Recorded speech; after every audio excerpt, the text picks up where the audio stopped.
वो समय था जब तलवारें बोलती थीं, जब राज्य युद्धों में जलते थे और महिलाएं महलों में साहस की मिसाल बनती थीं। चित्तौड़ की रानी कर्णावती अकेली थी पर निर्भय। पति राणा सांगा का देहांत हो चुका था और अब चित्तौड़ पर मंडरा रहा था बहादुर शाह का साया।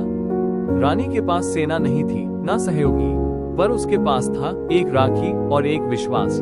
रानी ने रेशमी धागे को उठाया और एक चिट्ठी में लिखा, मैं रानी कर्णावती तुम्हें भाई मानती हूँ, सम्राट हुमायूं।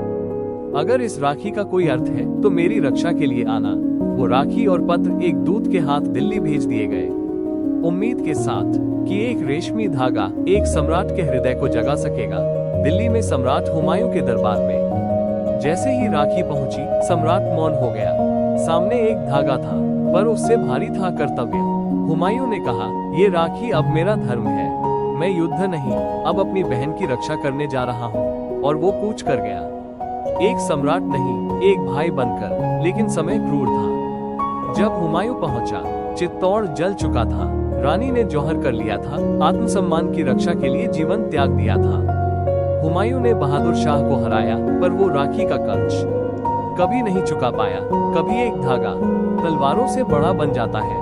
एक मुस्लिम सम्राट ने एक हिंदू रानी की राखी का मान रखा, क्योंकि राखी धर्म, जाति या भाषा नहीं देखती, वो देखती है रक्षा का भाव, भाईचारे का धर्म और मानवीयता का हृदय।